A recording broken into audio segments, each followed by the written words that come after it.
Te hago la primera pregunta para entrar en tema. ¿Qué es la Escuela Radical? Sí, Escuela Radical inició en 2019 y surge como un proyecto casi de conspiración con mucha gente de América Latina.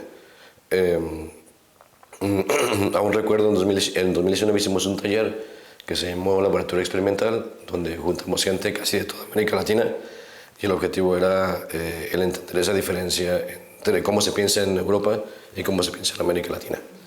El proyecto fracasó en 2019 porque nos dimos cuenta, y hoy ya es mucho más fácil reconocerlo, que en América Latina nos habían educado pues, por 500 años solamente a aprender a obedecer.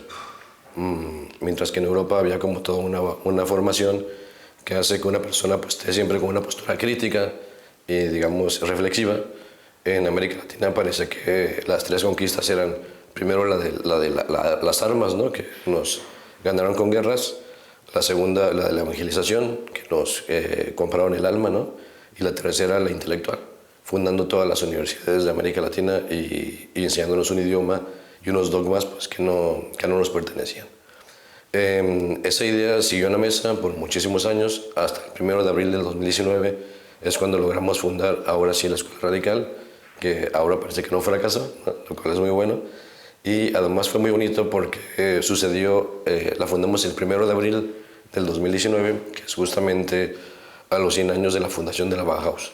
Nosotros pensamos que la Bauhaus es muy importante porque dio como ese brinco intelectual, ¿verdad? Entre un mundo idealista, simbólico, y un mundo abstracto. Entonces en la Bauhaus a sus chicos, en lugar de enseñarles los estilos clásicos, les enseñaban tipografía, geometría, cosas abstractas, ¿no? Porque el objetivo era como, como pensar en lo abstracto, dejar como toda esa carga medieval que tiene en la espalda y empezar desde cero una nueva era de diseño, ¿no?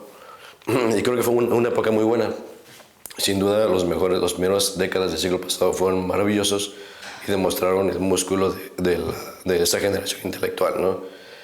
Pensamos que hoy en día esa postura ya no aplica. Primero porque es una postura altamente machista, ¿no? En el sentido de que es una forma de pensar desde lo abstracto, desde lo simple, ¿no? Desde una mente muy práctica. Y eso ha llevado a tener urbanismos, arquitecturas machistas. Y hoy en día, pues, para hacer arquitectura feminista, pues no solo tienes que ser mujer, ¿no? Sino también deconstruirte sobre esta postura hiperracionalista que nos ha planteado el siglo pasado, ¿no? Entonces, por eso para nosotros es súper importante, o fue un detalle muy bonito, que históricamente nos tocará fundar la escuela el 1 de abril del 2019, que será justamente a los 100 años de la fundación de la Bauhaus, ¿no? Yo creo que la Escuela Radical también es una respuesta a una crisis personal, pero que no me limitaba a mi persona, sino a un montón de latinoamericanos que fuimos a estudiar a Europa, o que tuvimos la oportunidad de ir a estudiar a Europa, en un momento donde ya no nos sentíamos cómodos con esas ideologías, ¿no? Yo tuve maestros muy buenos que fueron a estudiar a Europa y yo los admiro, y seguramente a ti también te tocó, ¿no? Y así. Tú, maestra de historia, seguro has leído un montón de libros de los grandes teóricos europeos, pero tal vez a mi generación nos incomodaba, ¿no? Nos generaba un cierto conflicto. Hay una historia muy bonita que contamos siempre y decimos que es como si de repente hubiese llegado un día de un lugar muy lejano un bárbaro, ¿no? ¿Verdad? Y ese bárbaro hubiese conquistado a un pueblo, ¿no? Ese bárbaro es bárbaro y tiene sus ciencias de la barbarie, ¿no? Que es la conquista y estas cosas. O sea, no es malo, sino simplemente es su forma cultural de existir. Y cuando llega a este territorio nuevo, pues gana porque él sabe de guerra y gana bien, porque gana matando a los dioses, a las diosas, a los sabios, a los mayores, ¿no? de esa cultura, de nuestra cultura. Y deja a una sociedad de niños, de huérfanos, ¿verdad? Y cuando los ve huérfanos, también siente empatía, porque, insisto, no es malo, ¿no? Simplemente venía de otro modelo cultural. Y los ve descalzos, ¿no? Y cuando los ve descalzo, pues siente empatía y le pone zapatos, le da zapatos a estos niños. Pero él no se da cuenta que sus pies, que ese bárbaro sufre de pie plano. Y entonces le da a estos niños zapatos para personas con pie plano. Y pues imagínate, ¿no? Nosotros lo intentamos hacer y duele un montón, ¿no? Entonces como que, claro, un niño conquistado, huérfano, sometido, que utiliza zapatos para personas de pie plano, pues le duele, pero se aguanta. Y este niño tiene hijos y luego más hijos, hicimos los cálculos, yo será la generación 22, ¿no? Creo que tú también, de estos hijos, de los hijos, de los hijos, de los hijos, de los hijos, que algún día nos obligaron a usar zapatos de pie plano, y yo puedo decir que a mí hoy en día me siguen lastimando, ¿no? Y me siguen lastimando no solamente como esta paradoja o esta historia del zapato, sino me sigue lastimando la idea de arquitectura, la idea de ciudad, la idea de religión, la idea de poder, la idea de política, ¿no? La idea de gobierno. Entonces, lo que hemos intentado hacer es una deconstrucción, más o menos para entender qué es lo que nos pasaba, ¿no? Porque era claramente, yo estudié en la UNAM, en México, estoy súper orgulloso de haber estudiado en esta universidad, me dio una formación hasta donde yo puedo decir ahora muy buena, en urbanismo tuve muy buenos profesores de urbanismo, y cuando estuve en Barcelona, que estuve 10 años allá, pues entre varias cosas me tocó colaborar dentro del equipo que hizo el City Protocol, que es un modelo de ciudad para Barcelona, ¿no? Y era muy bonito porque muchas de esas cosas que me habían enseñado en la UNAM de urbanismo para Barcelona encajaban perfectas. O sea, parece que había sido formado para trabajar en Barcelona, ¿no? Pero con estas mismas reglas de urbanismo aplicadas a Ciudad de México no se puede hacer absolutamente nada. O sea que había sido evangelizado intelectualmente para resolver a Europa, pero no para pensar México, ¿no? Eso nos llevó entonces a varios conflictos intelectuales. Tuve una muy buena formación en urbanismo en la UNAM y esta formación me ayudaba a resolver bien los problemas que había en Barcelona, pero no servía de nada para ser ciudad en América Latina, ¿no? Entonces, de hecho, el último libro que publicamos, que se llama Equapertus, es un modelo de ciudad desde los pueblos milenarios de América Latina, ¿no? Intentando entender cuáles zapatos son los que nos pertenecen, ¿no? Si nosotros podemos ir descalzos o si simplemente no sufrimos de pie plano, ¿no? Que sería como que la cosa.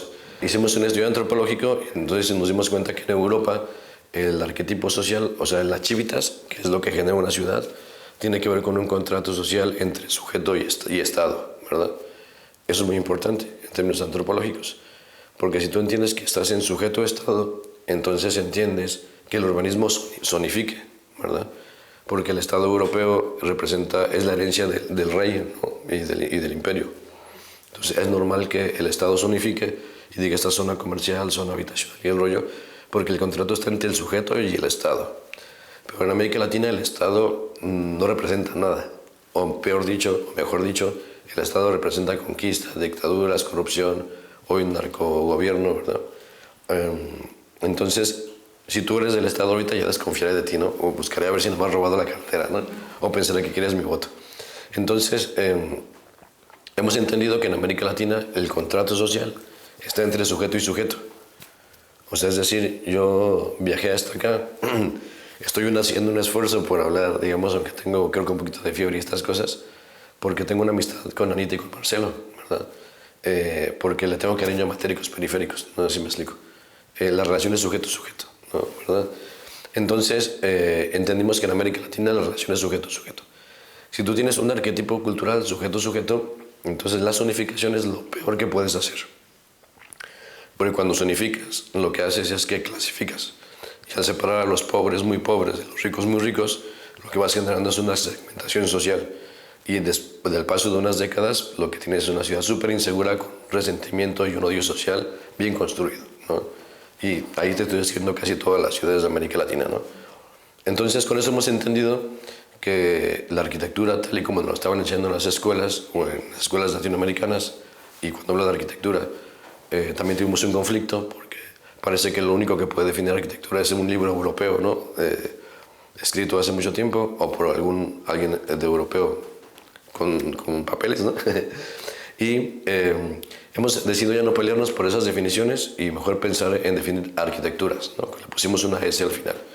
Entonces, cuando nosotros hablamos de arquitecturas, nos referimos a todas las relatividades de posibilidades de conceptos de arquitecturas que puedan surgir entre la gran diversidad de América Latina, ¿no? Y que Europa también la tiene, porque no existe Europa como una unidad, sino existe Europa de España, Europa de Alemania, según qué parte de Alemania, según qué parte de España, según qué parte de Italia. O sea, la relatividad es algo natural en nuestra realidad. Entonces todo eso nos llevó a intelectualizar qué éramos, ¿no? La escuela radical se llama radical no porque pongamos bombas, no porque somos extremistas. Ya sé que yo parezco extremista islámico, pero no ponemos bombas, ¿verdad? Tampoco somos metaleros, ¿no? Ni hippies tampoco, somos gente normal, pero que nos gusta leer un montón. Y Thomas Kuhn, que es un gran teórico del conocimiento, dice que el conocimiento es una relación entre el dogma y la realidad, ¿no? El dogma es la forma en la que nosotros interpretamos esa realidad, y pues la realidad es la totalidad, ¿no? Es algo incomprensible y inalcanzable. Cuando una sociedad encuentra un dogma que le explica la realidad, pues viaja con ese dogma a través del tiempo, y ese dogma se va validando y contradiciéndose cada generación, porque es posible, porque está alineado a la realidad. Pero cuando ese dogma se separa muchísimo de la realidad, entonces, según Hume, viene una crisis intelectual, el sujeto no se siente que pertenece, y viene una cosa que él llama las ciencias radicales, ¿no? Y usa la palabra radical como raíz, como volver a tomar tu origen, ¿no? Porque lo has perdido. Y nosotros somos escuela radical porque pensamos que hemos perdido nuestro origen, ¿no?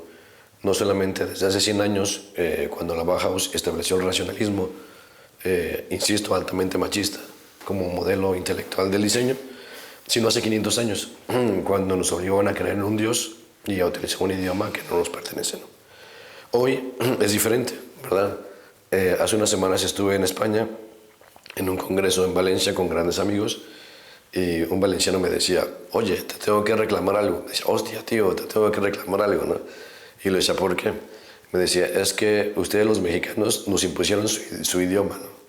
Y yo me quedaba pensando, dije, a ver, espérate, o no fui a clases de historia o ya me perdí, porque un español le reclama a un mexicano que le estoy imponiendo mi idioma, y es como que, que alguien me lo explique, ¿no? Y era muy bonito porque él decía que muchas de las películas que les llegan, muchos de los media que él consume, provienen pues de lo que se produce en Estados Unidos, y todos los doblajes, o la mayoría de ellos, están hechos en mexicano, ¿no? Entonces, efectivamente, hoy ya no hablamos español, hablamos mexicano, ¿no? Y tú hablas argentino. Ha habido una recuperación del lenguaje, ¿no? Y eso está maravilloso. Pero nos falta, ¿no? Y entonces, en ese sentido, hemos intentado explicar ese fenómeno desde una perspectiva más profunda. Y hay una segunda historia que creo que es lo que explica un poco más que esa escuela radical, y es entender que es como si de repente hubiese llegado de un mundo muy lejano un ser, ¿no? Por ejemplo, un perro, ¿verdad? Y este perro que venía de un mundo del aperramiento, de la anulación, del existir a partir de la anulación del otro. O sea, eso quiere decir que tú, para ser la más guapa, tienes que demostrar que las más son feas, ¿no? No se rió. Pero, digamos, como que si eres la más lista, dice que los demás somos mensos, ¿no? Y ya se rió. Digamos, nos fuimos educados en un modelo de anulación, ¿verdad? Nosotros pensamos que puede ser la más lista y la más guapa, y que todos podemos ser la más lista y la más guapa. Porque pensamos, gracias a los tojolabales, que son un pueblo milenario de Chiapas, en México, mayas, que podemos existir sin anular al otro, ¿verdad? Eso nos hizo entender que habían diferentes mundos.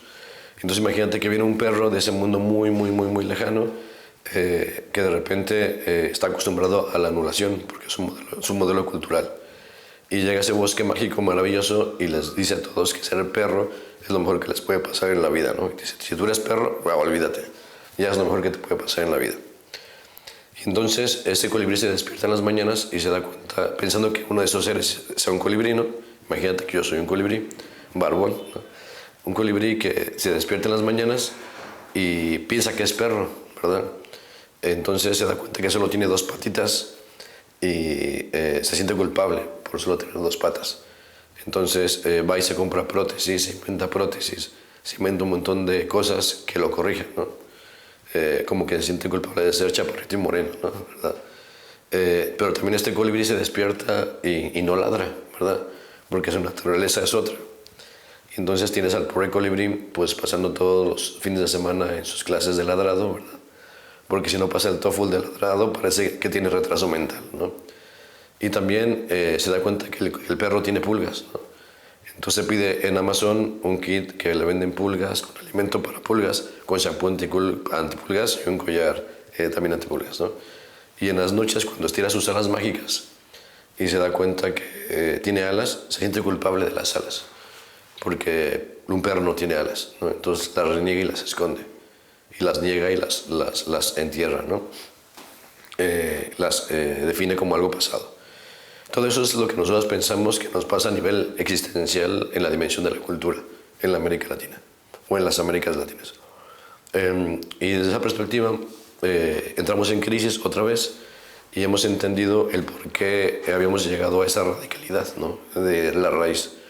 Y en ese punto empezamos a investigar y dijimos, wow, si acaso existiera en este bosque mágico todavía alguien, ¿no?, que fuera colibrí, yo podría ir y ver si soy colibrí, ¿no? Investigamos y afortunadamente en América Latina hoy en día por lo menos el 41% de las personas siguen siendo seres que viven en pueblos milenarios, ¿no? Lugares donde no han sido contaminados por la electricidad, internet, la religión, el idioma, y que están ignorados y que no aparecen, ¿no?, en las estadísticas oficiales.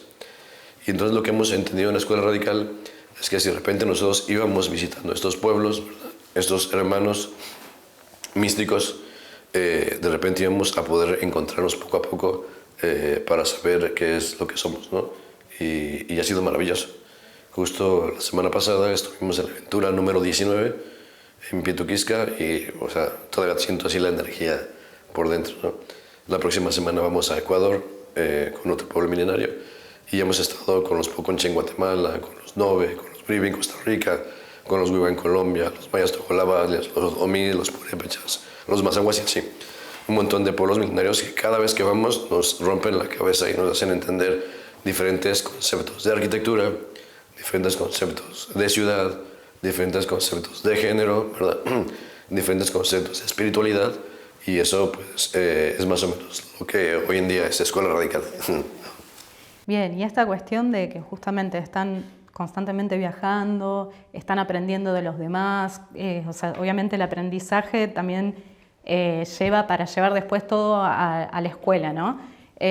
¿Cómo se ejecuta todo el tema de la escuela, el tema de los talleres, cómo los realizan, también hacen viajes, cómo a la hora de llevarlo a la escuela, digamos, más allá de la parte de todo el aprendizaje, el tema de la enseñanza, cómo lo llevan a cabo? Es muy buena pregunta. Nosotros pensamos que el enemigo es la evangelización, ¿verdad? De tal forma que cuando tú tienes un salón de clases, es un modelo evangelizador, ¿verdad? Si tú tienes un profesor, es un modelo evangelizador. Si tú tienes un programa académico que un grupo de personas validó y que luego se tiene que repetir industrialmente, es un modelo evangelizador. Nuestra escuela no tiene profesores, no tiene calificaciones, no tiene programa, ¿verdad? Pensamos y creemos en la relatividad. Entendemos que parte de la crisis intelectual de este siglo reside en que hemos apostado toda nuestra cognición, todo nuestro aparato sensible e intelectual en el lenguaje.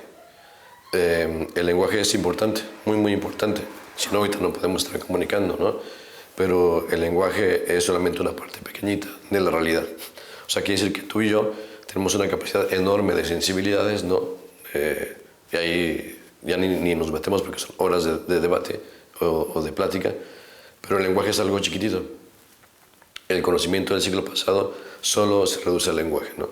Una inteligencia artificial hoy está limitada porque solamente existe en el lenguaje, no llega a la realidad, no sé si me logro explicar, ¿no?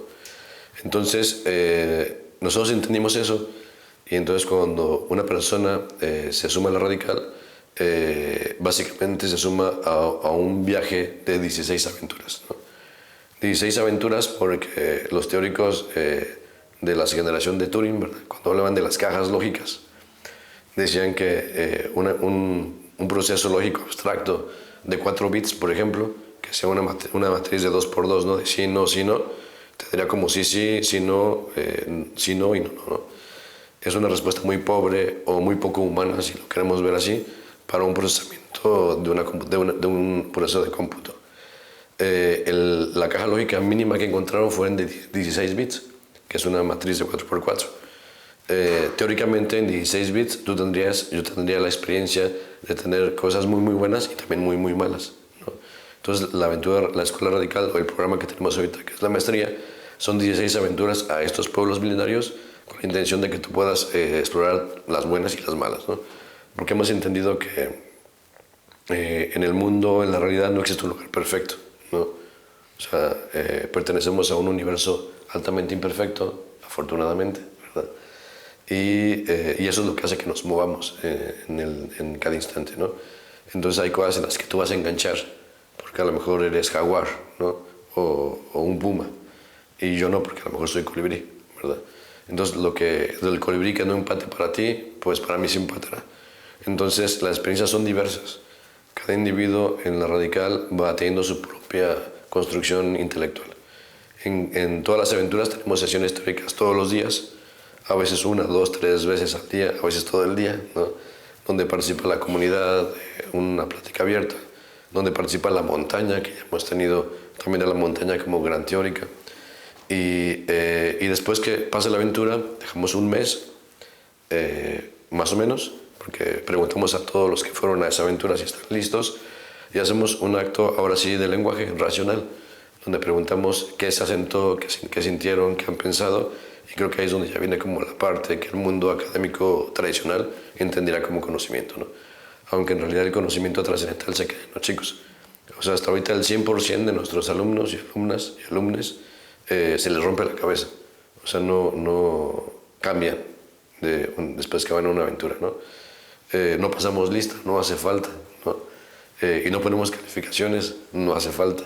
Y no hace falta un maestro porque la propia realidad es la que nos enseña, ¿no? Nos han enseñado a aprender palabras, pero no a pensarlas. Y creo que ese es el verdadero fallo de América Latina, ¿no? Bien, y me llama mucho la atención esto de lo que nombras aventuras. ¿Me podés contar más o menos cómo son estas aventuras? ¿Son siempre las mismas? ¿Son más o menos, ya hay algunas que ustedes saben que tienen que ir por ahí? ¿O también va variando para el estudiantado? ¿Cómo? Me llama la atención eso, esa Claro, claro. Sí, no son las mismas, siempre todo es diferente. Y la aventura consiste en ir a un sitio y tratar de... la metodología dentro de la aventura está basada en 3 principios. El primero es la humildad. O sea, cuando vamos a los pueblos milenarios, que es como nosotros les llamamos, vamos entendiendo que yo soy un colibrí aperrado, ¿no? O sea, que yo estoy mal, pues, ¿no? O sea, que todo lo que aprendí de filosofía, antropología, genética, arquitectura, tecnología, todo eso está mal, ¿no? No es que esté mal de forma categórica, sino que no es la totalidad, ¿no? O sea, solamente una versión, una parte. Es la versión europea del conocimiento. Y entonces eso nos hace ir con la comunidad y entender que no estamos así, ¿verdad? Pero si tú te victimizas, entonces tú ves que la comunidad está arriba y tú abajo, y eso también es muy malo. Entonces la humildad es ese punto en el que no te sientes más ni te sientes menos, sino que solamente vas, ¿no? La humildad se refleja en términos concretos en fluir. Por ejemplo, vamos con la comunidad, en general nos dividimos los radicales que vamos y te quedas, a lo mejor a ti y a mí nos toca con una familia, a otros 2 con otra familia, a veces juntos, a veces separados. Y si la familia se para a las 3 de la mañana a ir a un monte a 30 minutos a traer agua, pues lo hacemos, ¿no? Si la familia se va a comer una vaca y la tenemos que matar, pues la matamos, ¿no? Y así. Si tenemos que cultivar, cultivamos. De hecho, aquí traigo una ampolla de que estuve cultivando papas la semana pasada, ¿no? Hacemos lo que se hace en esta comunidad. Tendrá que ver con la humildad. El segundo tiene que ver con el amor, que inicialmente llamábamos fraternidad, pero fraternidad viene de frater, o sea, de hombre, o sea, de machista, no nos gusta. Pero no queremos entrar en la sororidad y la fraternidad. Buscamos amigo, pero viene de germánico. Tampoco queremos ser germánicos o alemanes. Y eso nos llevó a la palabra amor, que es mucho más profunda y más poderosa. El amor es importante porque tiene que ver con la empatía entre tú y el otro ser, que puede ser un Fernando y una montaña, un Fernando y un Tujalabal, un Purépecha, o cuando estuvimos en la selva amazónica, ¿no? Que era realmente al ser que visitamos. Entonces es humildad, amor, y el tercer punto es respeto, ¿verdad? Tenemos el tercer punto al final porque entendimos que no se puede respetar lo que no se conoce. O sea que si a ti te gustan las niñas, ¿no? Y tu abuelito no lo entiende, es porque no lo conoce, ¿verdad? El momento en el que lo conozca, entonces ya tiene la posibilidad de respetarlo, ¿no? Y para conocer a alguien hay que amarlo primero, hay que ser empático, hay que estar en su existencia, ¿no? Entonces esa es la forma en la que nos enfrentamos a las comunidades. Estamos en el lapso de 1 a 2 semanas con las comunidades y después pues ya regresamos a cada lugar, a cada gente a su país, ¿no? Actualmente en la Escuela Radical al día de hoy somos 203 personas de 23 países de América Latina. Entonces, si vamos a un país, pues viajamos de muchos países a un punto en común y de ahí ya nos vamos juntos hacia la aventura, ¿no? Y en general vamos a lugares que nadie conoce, son lugares muy, muy alejados donde aún siguen existiendo pueblos milenarios, ¿no? Buenísimo. Y esto, a la larga, ¿cómo creen ustedes que influye en la arquitectura, en el hacer arquitectura? Y aparte también preguntarte qué es hacer arquitectura para ustedes. Fui director de posgrados en México, en una universidad privada muy, muy prestigiosa. No diría el nombre para no hacer publicidad. Y nos visitaban gente de Harvard, ¿no? Y cuando estaba en Barcelona también me daba cuenta un poco de la mecánica que pasaba, ¿no? De cómo se ve desde Barcelona América Latina como un mercado, ¿no? Tenemos esta idea y ahora hay que ver cómo hacer que la consuman los argentinos, los mexicanos, los chilenos y el rollo, ¿no? Y los de Harvard son más perversos porque tiene un embajador que va regional por todo el planeta y esta persona, su trabajo consiste en ir haciendo esta campaña de alianzas, ¿no? Porque en el fondo es control, y va colocando a sus exalumnos, a su producto, digamos, intelectual, en muchas escuelas de América Latina. Cuando entendimos eso dijimos, claro, ahorita somos 203, no podemos hacer nada, ¿verdad? Comparado con el tamaño de América Latina. Pero si esos 203 están en 203 escuelas de América Latina, ahí sí ya podemos hacer algo, ¿verdad? Entonces, nuestro objetivo no es como competir con las escuelas de Latinoamérica, es todo lo contrario.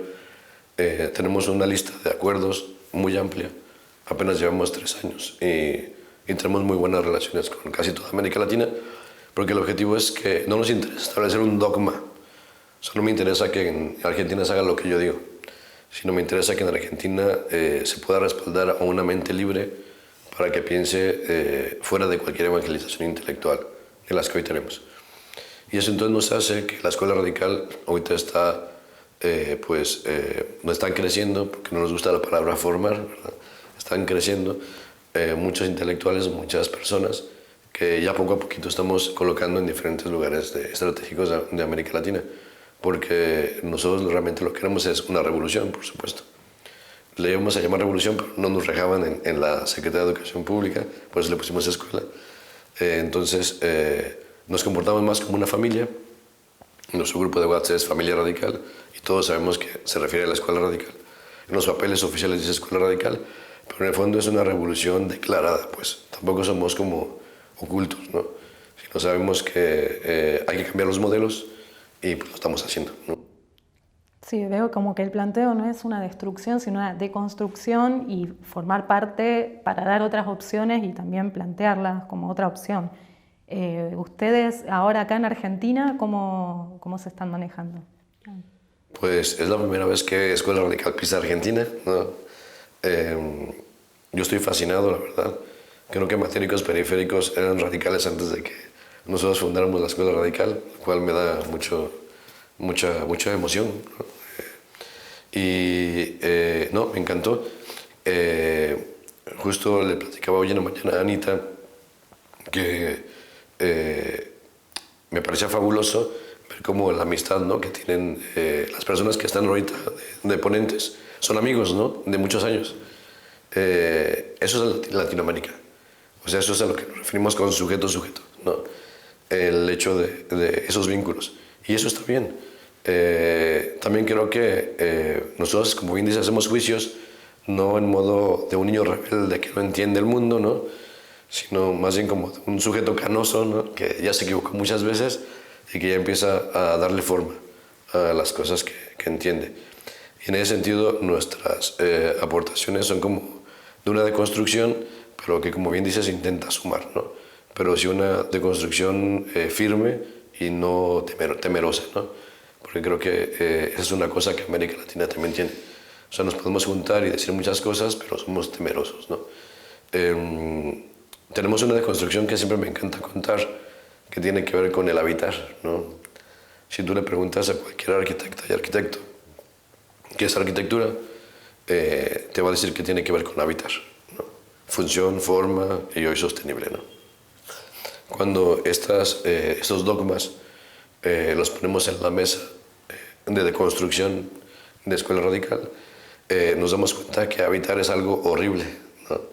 Porque habitar proviene de un texto muy bonito para ese tiempo, de 1900, de pensar, construir, habitar, que seguro tú, o habitar, construir, pensar, dependiendo de la traducción del alemán al español, donde se explica que el mundo ha cambiado y que de un mundo pues, cuasi medieval se brincaba a un mundo de la modernidad, ¿no? Un mundo donde faltaba comida, faltaban vestidos, faltaban cosas. Y entonces en este texto se explica cómo la vivienda y el espacio tiene que ser sistemática, tiene que estar basada en los hábitos de los sujetos. O sea, es decir, se ha convertido la arquitectura y el urbanismo en la fábrica de los sujetos, ¿verdad? Cuando nosotros entendimos esto, nos dio mucha pena, porque hoy en día un arquitecto moderno, funcionalista, además de ser machista, ¿no? y digamos, extremadamente idealista, no abstracto, platónico, pues, además de eso, convierte el espacio en una fábrica de la existencia. De tal forma que si tú tienes un gatito y ese gatito está en un rancho, en una quinta o así, pues el gatito entra y sale y hace lo que le da la gana, ¿no? Porque es un gato. Pero si ese gatito vive en la ciudad, ¿verdad? Moderna, está en un departamento o una casa, y ese gatito va a estar 3 horas en el sofá, 3 horas en la ventana, 3 horas en su tapetito. Va a llegar su amigo humano todos los días a la misma hora, lo va a acariciar siempre del mismo lado, le va a dar siempre de comer la misma cosa, ¿no? Si ese gato se suicida, yo no lo juzgaría, ¿verdad? Porque es una vida industrializada. Lo que hoy hacemos con la arquitectura es industrializar la existencia de los sujetos, ¿no? El habitar es horrible, porque además es un acto puramente antropocéntrico, ¿verdad? Porque la arquitectura debe de pensar únicamente en el ser humano, ¿no? Y entonces te encuentras con la religión, ¿verdad? Al cristianismo, que es lo que nos llegó en América Latina, en los mandamientos se le olvidó lo natural, ¿verdad? No hay ningún mandamiento que nos diga que cuidemos las montañas, ¿no? Nos damos cuenta entonces que este modelo religioso teológico no es compatible con nosotros, porque en América Latina tenemos un apego a lo natural, un apego a las montañas y a estas otras autoentes que existen, ¿no? Y claro, cuando uno se pregunta por qué la arquitectura es antropocéntrica, terminas entendiendo que somos hijos de un cristianismo que ya ni siquiera en Europa se usa, pero que aquí lo seguimos manteniendo vivos porque hemos sido buenos evangelizados, ¿no? Entonces, habitar es algo horrible, ¿no? Lo entendimos cuando estábamos en Guatemala con los mayas poconchís, porque ellos no tienen puertas, no tienen muros, está todo abierto. Su arquitectura es solamente para solucionar temas térmicos, de viento, de lluvia, y ya, ¿no? Pero ellos, además de eso, un día se despiertan y su problema es tener agua, y ese día solucionas ese problema. Al siguiente día se despiertan y su problema es el maíz, entonces vas y solucionas el maíz. El día siguiente su problema es divertirse y se divierten. Al siguiente es descansar y descansan. Al siguiente es pensar y piensan. Y cada día va siendo diferente. Y eso nosotros lo hemos llevado a transvitar, ¿no? O sea, entendemos que el habitar es ese dogma que se le implantó a todos los arquitectos y arquitectas como una evangelización, anulando la capacidad intelectual. Imagínate cuántas mentes brillantes han existido en los últimos 500 años, bueno, en los últimos 100 años, perdón. Y a ninguna de esas mentes se le ocurrió nunca enfrentar al habitar. No sé si me explico. O sea, hiperconquistados. No sé si me lo voy a explicar. Hasta como que la piel se pone chinita, no me jodas, así, todos, o sea, ninguno pensaba, obvio todos pensaban, pero nos ganaba la dimensión de la conquista frente al acto intelectual cognitivo propio. Entonces, cuando entendimos lo del habitar, pues se nos cae todo el concepto que tenemos de la arquitectura, porque todo es la técnica, el sistema constructivo, todo viene de un mundo industrializado y todo proviene de ese mundo del cual seguimos siendo dependientes si no lo cambiamos, no sé si me explico. Hoy una persona está obligada a ir a la escuela un montón de años, ¿no? Porque tiene que trabajar y ganar bien, porque tiene que comer. En las ciudades se come al día, ¿no? Porque es el modelo que nos vendieron. Pero en los pueblos milenarios no. Con los amigos que estuvimos ahorita en Pituquisca, una comunidad maravillosa, hicimos un cálculo con ellos, porque luego ya nos hicimos como compadres, ¿no? Había mucha confianza, y ellos trabajan 2 meses al año, nada más. 3 días aquí, otros 5 días acá, dependiendo de la luna y del sol y de los ciclos. Y con esos 2 meses comen todo el año, ellos y sus animales. Imagínate. O sea, tenemos un modelo de producción de alimentos mucho mejor que el que nos han evangelizado. Tenemos un apego a lo sostenible mucho mejor que el que ahora nos quieren implantar. Y hoy nos quieren evangelizar con un programa que te pinta una arquitectura de colores, ¿no? Y te hace ver a un árbol como un objeto utilitario que te da oxígeno o que te baja la temperatura. Es una estupidez. Cuando vas a estos pueblos y te das cuenta que ellos sienten que el árbol es parte de su cuerpo. No sé si me explico. ¿Sí me sigues? O sea, ir con estos pueblos nos ha enseñado que hay tantas culturas científicas como lugares a los que hemos visitado. Y entonces hoy la cultura científica hegemónica no es que la anulamos, la usamos también, pero entendemos que es solamente la cosmovisión de Europa, ¿no? De ese bloque que hegemonizó, pero que no es la totalidad de la existencia, ¿no? Sí, un poco el sistema se armó también para mantener toda esta cuestión de la evangelización, del mercado y toda esta cuestión global capitalista, digamos, ¿no? Es como que la arquitectura no puede escapar de eso, hasta ahora que ustedes ya, bueno, vienen proponiendo esta cuestión. Y para cerrar, esto que vos decías de que un español te dijo que habla en mexicano, ¿ustedes creen que en algún momento la escuela radical puede formar parte también de la cuestión europea, del armado europeo de la academia o de la arquitectura? No, sí, ya lo hacemos. O sea, los mayas tojolabales nos han enseñado su filosofía tojolabal, que no se enseña en las escuelas, sino que hay que ir a Chiapas a aprenderla con ellos. Y esa frase que repetí otra vez porque me encanta, es que uno puede existir sin anular al otro, ¿verdad? La escuela radical no intenta anular el dólar o el euro o el urbanismo europeo, no, o sea, esa no es la idea, porque eso es lo que enseña el idealismo europeo, la anulación, no sé si me explico. ¿Eres de izquierda o de derecha? ¿Por qué seguimos hablando de izquierda y de derecha en América Latina? Nunca las hemos tenido, no sé si me lo voy a explicar. Es el modelo de otro grupo, de otro bloque cultural, de otra especie, ¿no? No, yo viví 10 años en Europa, tengo muchos amigos allá y los queremos un montón. Hemos presentado Escuela Radical por primera vez en Europa, en Barcelona.